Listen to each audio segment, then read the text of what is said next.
வணக்கம் ஃப்ரெண்ட்ஸ், இன்றைக்கி நம்ம வீடியோவில் என்ன பார்க்க போகிறோம்? நாங்கள் கறி குழம்பு சுவையில் தக்காளி குழம்பு. வாங்க அது எப்படி செய்கிறதுன்னு வீடியோக்குள்ளே போய் பார்க்கலாம். தக்காளி குழம்பு செய்கிறதுக்கு அடுப்பில் ஒரு கடாய் வச்சுக்கலாங்க. அதில் 1.5 டீஸ்பூன் ஆயில் விட்டுருக்கேன். பாருங்கள், எண்ணெய் சூடாயிருச்சு. 2 ஆப்பிள் தக்காளி எடுத்துருக்கேங்க. இதுக்கு நாட்டு தக்காளி சரியாக வராது. இந்த 2 ஆப்பிள் தக்காளியை முழுசாக இந்த எண்ணெயில் வதக்கிக்கலாங்க, தோல் உரியினதுக்காக. பாருங்க, நல்லா வதக்கிட்டோம். தோல் விட்டு வந்துட்டுருக்கு. சடச்சடன்னு சவுண்டு வருதுங்க. இப்போ நம்ம அடுப்பை ஆஃப் பண்ணிடலாங்க. இந்த தக்காளியை தனியாக எடுத்து வச்சு ஆறுனதுக்கப்புறம் தோல் உரித்து வச்சுக்கலாம். பாருங்கள், தக்காளியை நம்ம தனியாக வடித்து எடுத்துட்டோம். இப்போ அதே கடாயில் மீதி எண்ணெய் இருக்கு இல்லைங்களா, அதில் 1/2 டீஸ்பூன் சீரகம் உள்ளே போட்டுக்கலாங்க. பாருங்கள், பொரிஞ்சிருச்சு. பாருங்கள், பொரிஞ்சதும் 1 கப் சின்ன வெங்காயம் நல்லா பொடியாக நறுக்கி இருக்குங்க, அது உள்ளே போட்டுடலாம். சின்னதாக இருக்கனால 7 வரமிளகா எடுத்துருக்கேங்க. வரமிளகா கொஞ்சம் நீளமாக இருந்ததுன்னா 5 எடுத்துக்கலாங்க. உள்ளே போட்டுடலாம். இந்த 3ஐயும் நல்லா வதக்கிக்கலாங்க. அடுப்பு சிம்மில் தாங்க இருக்கணும் வதக்கும்போது.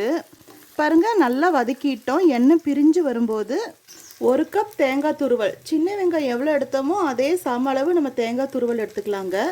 அதையும் இந்த வெங்காயத்துக்குள்ளே போட்டு நம்ம நல்லா வறுத்துக்கலாம். பாருங்கள், வறுத்தது போதும். இப்போ தேங்காய் வறுபட்டுருச்சுங்க, நல்ல ஸ்மெல் வருது. இப்போ நம்ம இதை அடுப்பு ஆஃப் பண்ணிவிட்டு ஆறுனதுக்கப்புறம் நம்ம இன்னும் கொஞ்சம் பொருளெல்லாம் சேர்த்து அரைச்சிக்கலாங்க பேஸ்ட்டாக. அரைக்கிறதுக்கு முன்னாடி இந்த தக்காளியை நம்ம தோல் உரிச்சிக்கலாம்.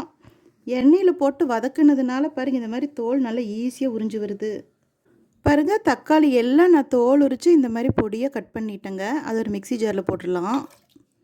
இப்போ நம்ம கடாயில் வச்சு சின்ன வெங்காயம் தேங்காய் எல்லாம் வறுத்தோம் இல்லைங்களா, அதுக்குள்ளே 1 டீஸ்பூன் மல்லித்தூள் போட்டுக்கலாங்க.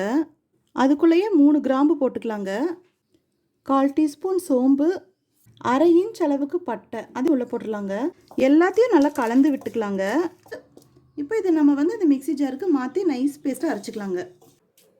3/4 டம்ளர் தண்ணி சேர்த்துக்கலாங்க. இப்போ குழம்பு செய்கிறதுக்கு அடுப்பில் ஒரு கடாய் வச்சுக்கலாங்க. அதில் 1 டீஸ்பூன் ஆயில் விட்டுருக்கேங்க. இப்போ அடுப்பு சிம்மில் தான் இருக்குது.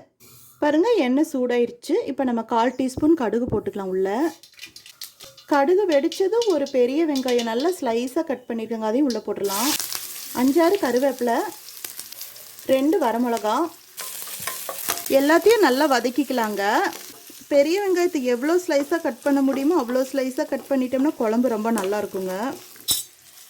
பாருங்கள், 2 நிமிஷம் சிம்மில் வச்சு நல்லா வதக்கிட்டோம். இப்போ நம்ம மிக்சியில் அரைச்சி வச்சோம் இல்லைங்களா இந்த தக்காளி பேஸ்ட்டு, அதை உள்ளே போட்டுடலாங்க. அதில் நம்ம 3/4 லிட்டர் அளவுக்கு தண்ணி விட்டுக்கலாங்க. பாருங்கள், 3/4 லிட்டர்லேருந்து நம்ம 1 லிட்டர் வரைக்கும் தண்ணி கலந்து கொடுங்க.